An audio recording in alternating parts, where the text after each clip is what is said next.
वक्त भारतीय जनता पार्टी की एक प्रेस कॉन्फ्रेंस हो रही है, वहां आपको लेकर चलते हैं सीधे। शिक्षा के विषय में बात करते हैं, वर्ल्ड में कितने बड़े हीरो हो गए हैं उसके विषय में बात करते हैं। मगर जिन प्रश्नों को भारतीय जनता पार्टी ने पूछा है उसका जवाब आम आदमी पार्टी और मनीष सिसोदिया दे नहीं पा रहे हैं। हमने भी तय किया है कि हम प्रश्न पूछेंगे और एक्सपोजे करेंगे। Manish ji, here is a challenge to you. एक बात मनीष सिसोदिया जी, डायरेक्टली आपको हम बता दें कि you have no escape path. आप बच नहीं सकते हैं, क्योंकि भ्रष्टाचार के विरोध लड़ाई करना और भ्रष्टाचारियों को अंजाम तक पहुंचाना यह देश के संविधान का दायरा है।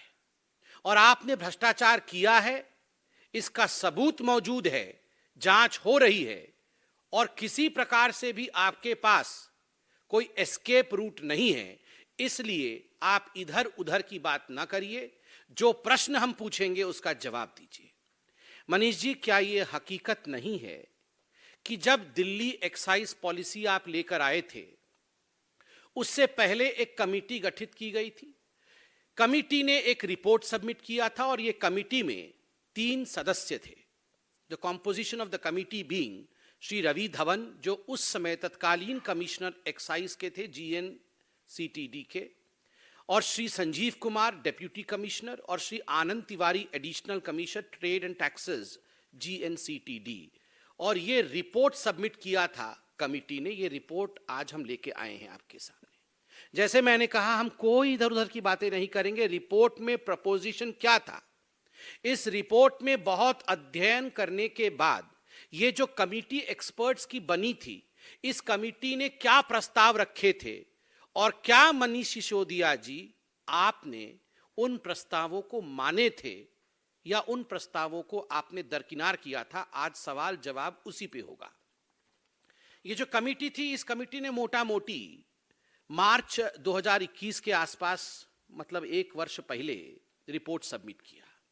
और इस रिपोर्ट में जो साधारण बात थी, जो मोटा मोटी बात थी, वो यह थी कि केजरीवाल सरकार, आपसे हम गुहार करते हैं, ये जो एक्साइज पॉलिसी आप लेकर आ रहे हैं, बेहतर होगा कि जो होलसेल का काम है, ये होलसेल का काम सरकार अपने पास रखे, इसे प्राइवेटाइज नहीं करे, क्योंकि उससे आप सबसे ज्यादा एक्साइज कमाएंगे और सबसे ज्यादा प्रॉफिट जो है वो राज्य सरकार को होगी। तो होलसेल किसी को मत दीजिएगा, किसी प्राइवेट एंटिटी को मत दीजिएगा। और दूसरा जो बड़ा रिकमेंडेशन, जो प्रस्ताव इस कमेटी ने दिया था, वो यह था कि जो रिटेल का काम है वो किसी बड़ी कंपनी को मत दीजिएगा, ये इंडिविजुअल्स को दीजिएगा और लॉटरी सिस्टम के माध्यम से दीजिएगा।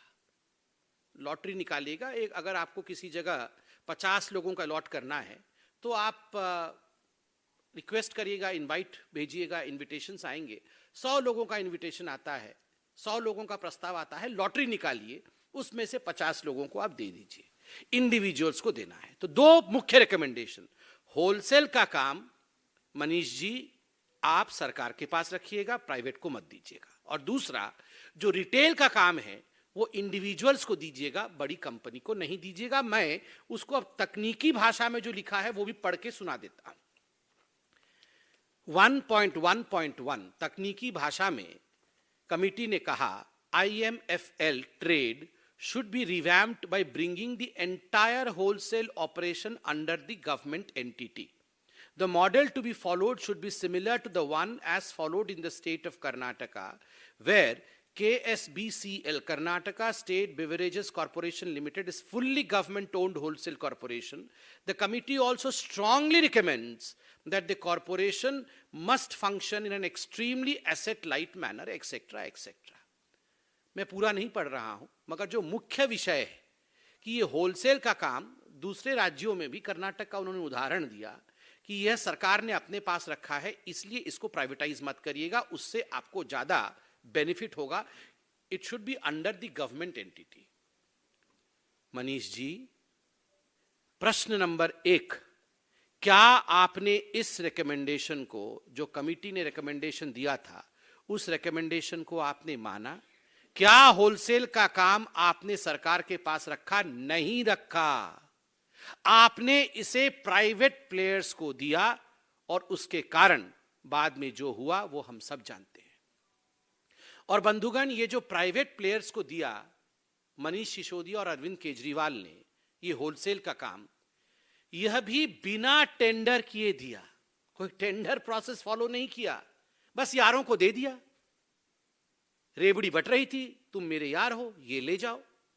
और बिना पब्लिक नोटिस के दिया, कोई नोटिस भी नहीं इशू किया कि हम इस प्रकार से एक प्रस्ताव चाहते हैं, जो जो इसके लिए एलिजिबल हैं आप प्रस्ताव लाइए, हम उस प्रस्ताव में से सबसे ठीक प्रस्ताव को टेंडर देंगे या होलसेल का यूनिट देंगे। ये सब कुछ नहीं किया।